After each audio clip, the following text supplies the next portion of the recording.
Entre los objetivos de la armonización y estandarización internacional en las transacciones comerciales entre países desarrollados y en desarrollo se encuentran en primer lugar el armonizar y estandarizar los instrumentos electrónicos basados en commercial logs para pagar a vendedores o exportadores internacionales. Asimismo, aplicar la misma normativa al contenido de los instrumentos electrónicos que reembolsan a los compradores e importadores por los daños o pérdidas sufridos debido al incumplimiento contractual de los vendedores. Estos instrumentos son principalmente la Standby Letter of Credit, la Independent Bank Guarantee y los Surety Bonds. Asimismo, apegar a los instrumentos de pago y reembolso las prácticas estándar de los formatos de mensajes de SWIFT, así como las costumbres y prácticas de EUCP 600, que son las reglas y usos uniformes relativos a los créditos documentarios para la inspección y el pago de estos registros electrónicos. También la armonización requiere el uso de certificados electrónicos de inspección de DT sobre la cantidad y calidad de las mercancías exportadas emitidos por personas o sensores del Internet de las cosas. Y otro objetivo importante es fomentar la inversión en industrias con alto nivel de empleo que ensamblan y transforman materias primas y piezas en productos terminados manufacturados para la exportación, conocidas como maquiladoras. Y por último, complementar los objetivos anteriores con el acceso a crédito comercial garantizado a tasas de interés razonables para pequeñas y medianas empresas en países en desarrollo, especialmente en América Latina. En la cronología de los registros electrónicos usualmente establecidos por la práctica del sistema internacional, va en primer lugar un recibo de depósito electrónico o un acuerdo entre un exportador local y un almacén, emitido por este último tras el almacenamiento de las mercancías por parte del exportador para su posterior envío. Después un contrato de compra-venta internacional.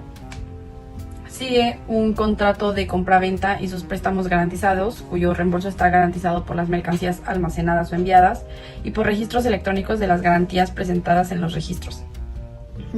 Un certificado o certificados de origen de las mercancías y de inspección de su cantidad y calidad, emitidos cada vez más por sensores electrónicos de Internet of Things y certificados de inspección.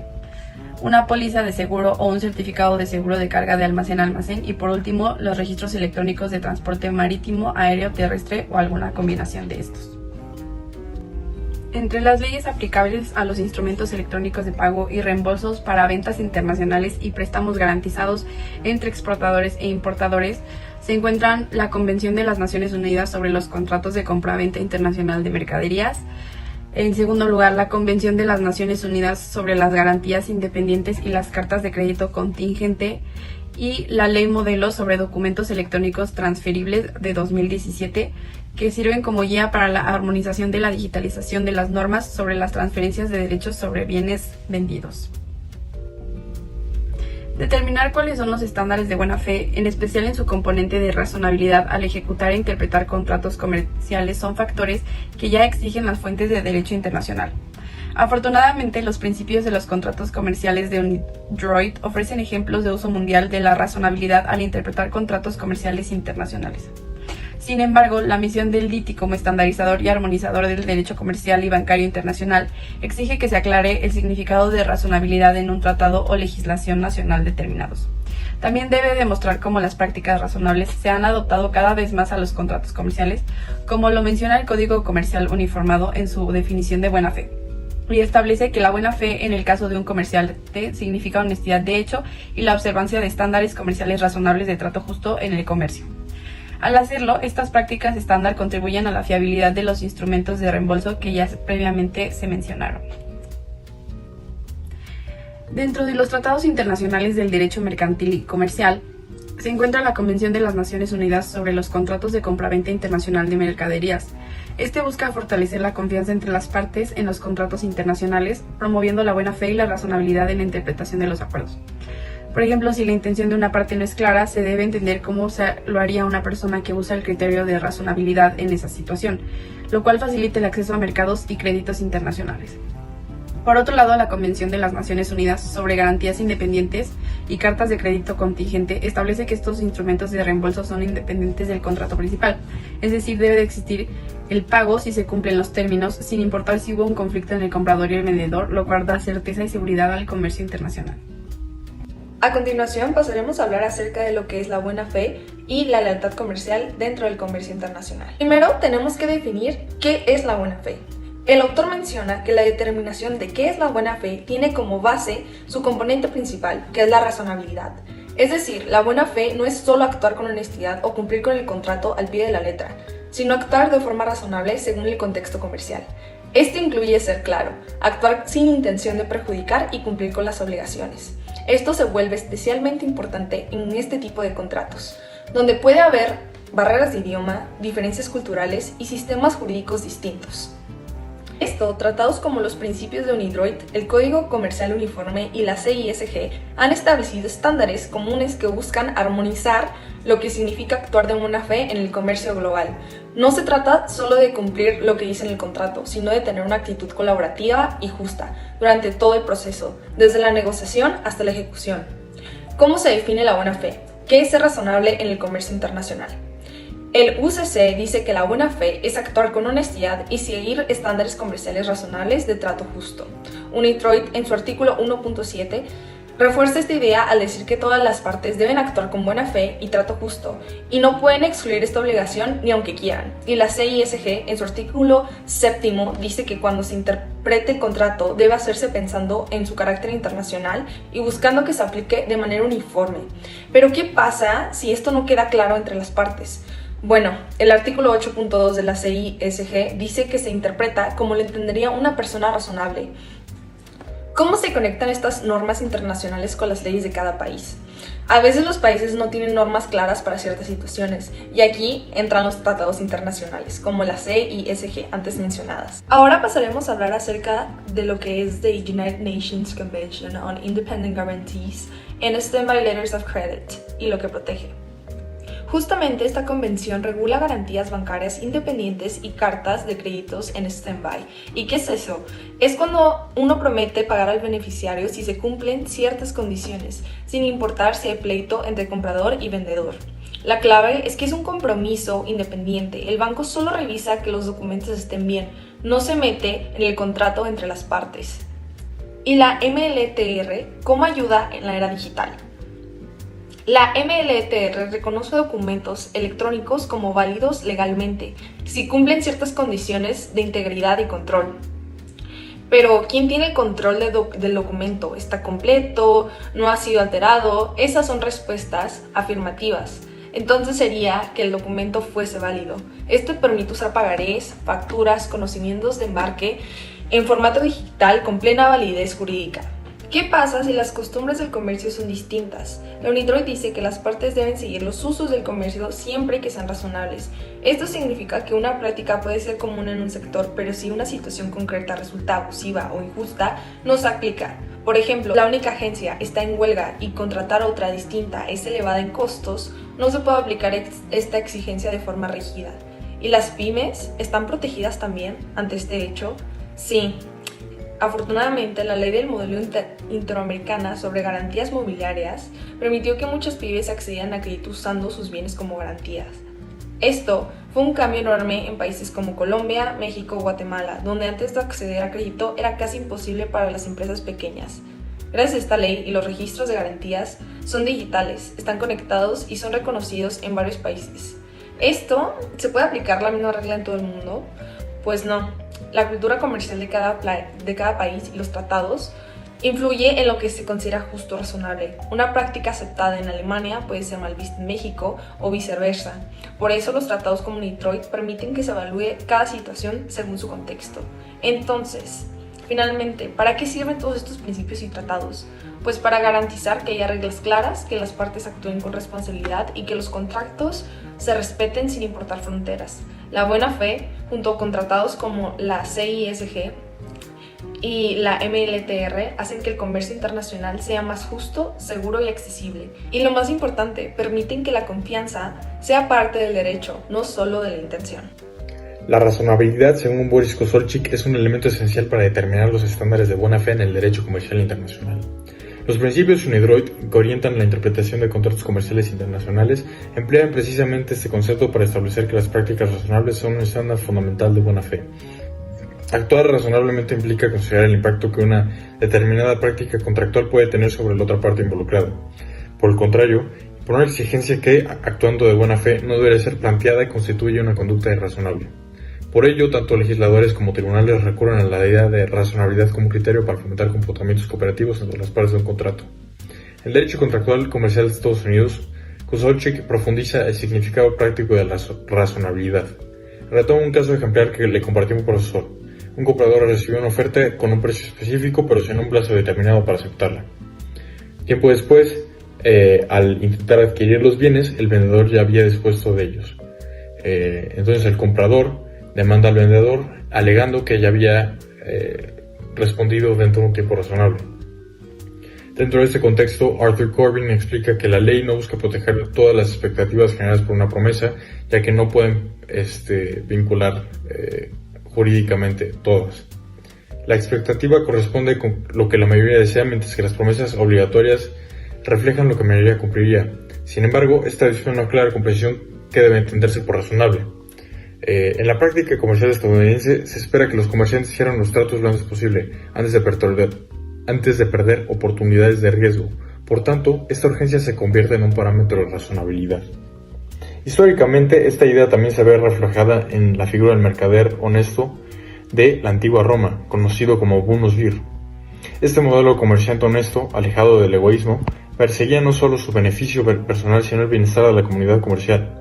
Los juristas romanos recorrían al boni viri para determinar cuáles eran las prácticas contractuales correctas cuando los jueces o los pretores llegaban con alguna cuestión de disputa mercantil. Y el autor procede diciendo que desafortunadamente el estándar moral no llegó a consolidarse como una norma formal en la ley mercantil europea, pero sí tuvo alguna influencia en la concepción moderna del mercader prudente. Es aquel que actúa con un mínimo nivel de cuidado y responsabilidad frente a sus contrapartes comerciales. Kosilchik también ofrece una interpretación normativa de la razonabilidad basada en componentes morales heredadas del bonus vir, y que desde esta perspectiva evolutiva, los seres humanos están predispuestos desde pequeños a interpretar las relaciones ajenas y a cooperar si hay algún interés en común. De esta tendencia nace lo que se denomina la regla de hierro de la evolución social genética. A nivel individual, los egoístas superan a los altruistas, pero a nivel grupal, los grupos altruistas prevalecen sobre los grupos egoístas. Esto implica que un mercado basado en la confianza y el trato razonable genera mejores resultados que uno competitivo donde el ganador sobrelleva todo. Un entorno comercial confiable promueve la inversión, la circulación de capital y, en consecuencia, el desarrollo económico sostenido.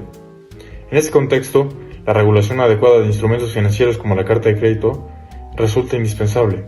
Este mecanismo ha probado ser eficaz para garantizar el pago de obligaciones comerciales. Sin embargo, en ciertas épocas tuvo cierta desconfianza por el uso indebido por parte de comerciantes que actuaban de mala fe o por falta de criterios estandarizados.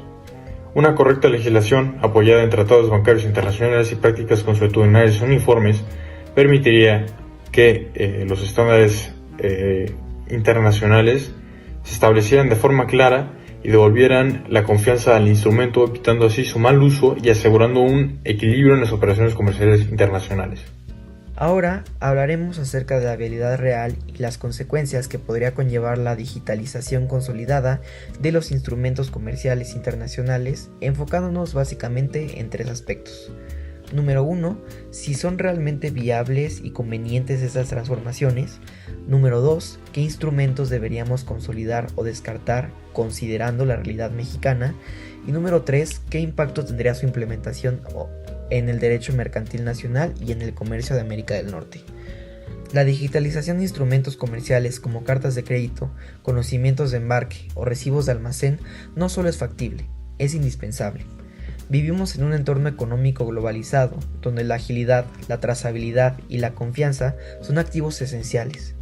Frente a eso, el uso de documentos en papel no solo resulta obsoleto, sino que también constituyen un obstáculo serio para la competitividad de las empresas mexicanas, especialmente las PYMEs, que buscan integrarse a las cadenas globales de valor.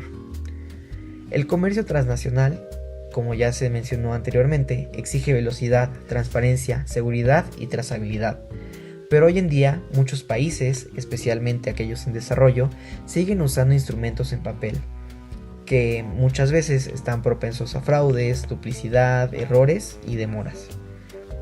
El proyecto DITI, como se mencionó anteriormente, propone una estandarización global de documentos digitales vinculados al comercio basados en modelos como el EUCP, el MLETR de la CNUDMI y las reformas del UCC, particularmente su artículo 12, que introduce los Controllable Electronic Records.